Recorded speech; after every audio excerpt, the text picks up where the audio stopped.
Mina ngumzali walabantwana uVika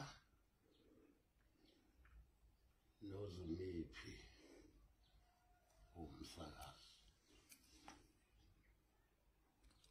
noboniboni obushiwe njengana ngibhlungu kakhulu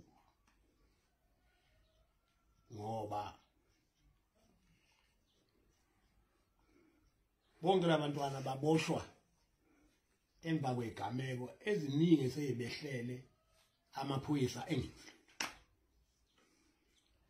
ababophi umuntu athwala umuntu esenkantolo kunalokho kuboshwa bona ngingashoke ukuthi bengafanele baboshwe kodwa ngibuza ukuthi uma kuthiwa bekuliwa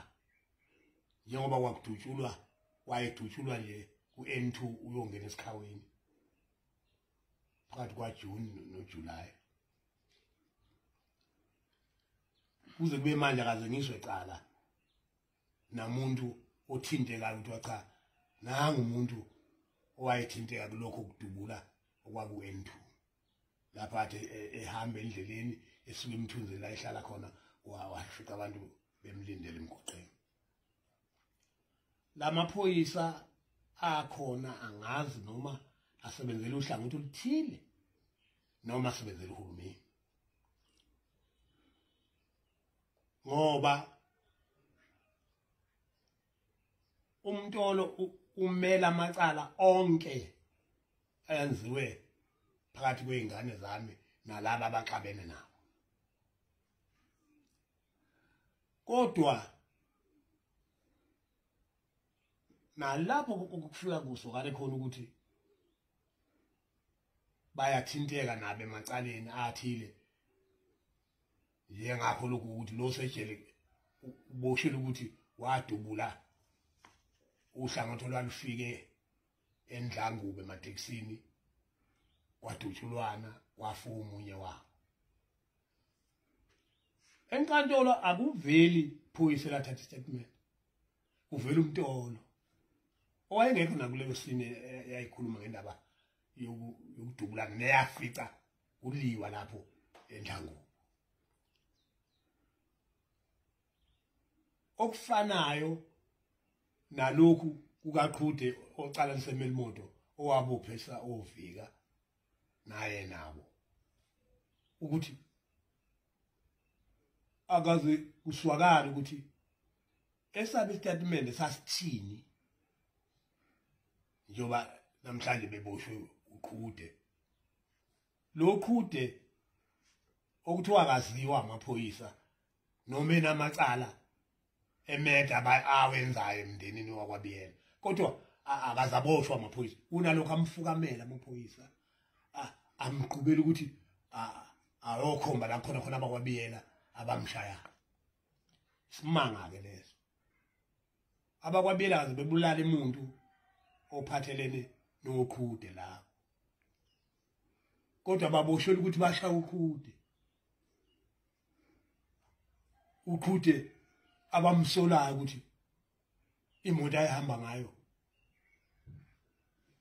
sengathi imoto eyayikhona ku-N2 kudutshula uVika asimuzi umntolo lapho uqhamuke ethini kulawo macala avelela laba bami abantwana ngaphandle ukuthi uqhamuka elethe istatement zalaba abafowabo abalwa noVika enkantolo kanti umthetho uyachema yini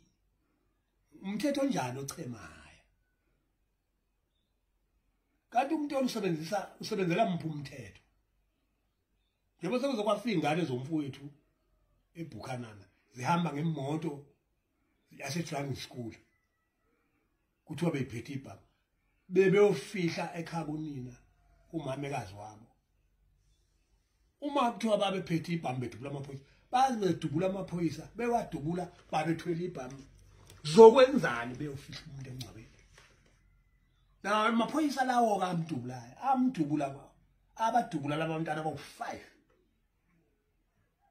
ngoba ebafice benza ke bengibuna abafica bebenza abasebabadubula sibona ngathi umthetho okhona wokuvuna amaqembu ezepolitiki kuba kufezeke inhloso zabo asiboni thina ukuthi kusewumthetho obhalwe phansi constitution lo osetshenziswa ngoba thina nje basikhona nje sazi ukuthi umthetho obhalwe ukuthi umthetho sisekelo uthi umuntu akabulawa noma ngabulala kodwa akabulawa le ntambo esivulwe ehlathini emaphoyiseni enjani yena lo hulumeni ophetheyo uphethe into enjani ma ethi kumthetho sisekelo abantu abangabulawa kodwa emaphoyiseni ababulawa kanti ama-constitution mangaki umthetho sisekelo yalelizwe kuyasimangalisa namhlanje na makuqhamuka imoto sibale singene ehlathini ngoba sazi noma isizosibulala ngoba safela zingane singazi ukuthi ibulawe la kungasiqali nomunye ngo2009 umfana wathathwa phambi kwanangumama wakhe wabulawa amaphoyisa sikuhlungu kakhulu ukuthi uhulumeni kuthiwa owabantu abamnyama kodwa uyena ogcilaza abantu abamnyama kulungile ayikho into esizoyisho kusho ukuthi samkhetha uhulumeni simkhethele ukuthi adlale ngathi ngoba enamandla esemphambili wabamkhulu lezo zinto zibuhlungu kakhulu namhlanje ingane zami zihlalele esimeni sokubulawa zonke yazi kuba kungcono bayeke ingane zami vele babulale mina khona bayibulale engasekho kunoba bayiqede phambi kwami nyombuko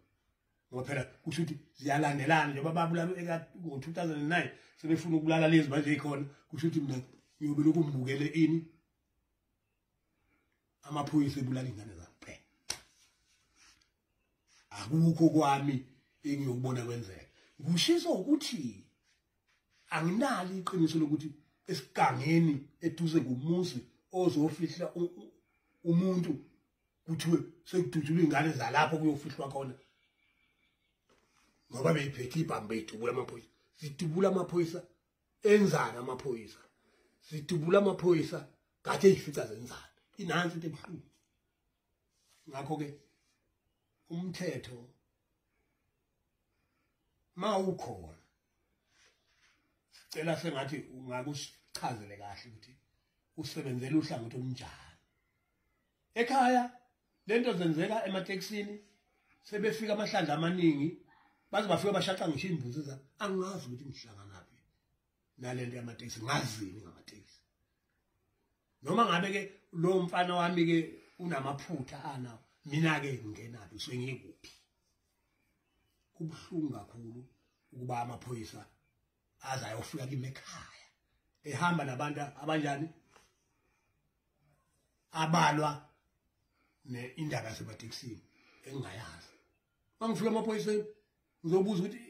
istatement sami necala lami lingena nini lokuthi kufika amaphoyisa lapha azosihlukumeza ekhaya ngoba ukungihlukumeza phela lokuma ngibale ngishiya ekhaya ngoba ngibona abantu behlomile laba abasupporta amaphoyisa bafike bashaqe imbuzi zami bahambe nabo amahlandla azaba amabili bethatha imbuzi akubushwe umuntu kuna manje akodwa elenzakele ukuthi cha bobo niyeswakala ngokusemthethweni manje ngifuna istatement zami emaphoyiseni kuthiwa zathathwa sawunikwa office lami kaMntolo kanti uMntolo usebenzela uhlangothi lababulali beingane zami akalona iphoyisa likahulumeni amaphoyisa kade seyigaba ingane khona kahulumeni khona ayimele angikwazi ngiyongixolela ke ngoba ngikhuliswa ubuhlungu nokuhlala sengihlala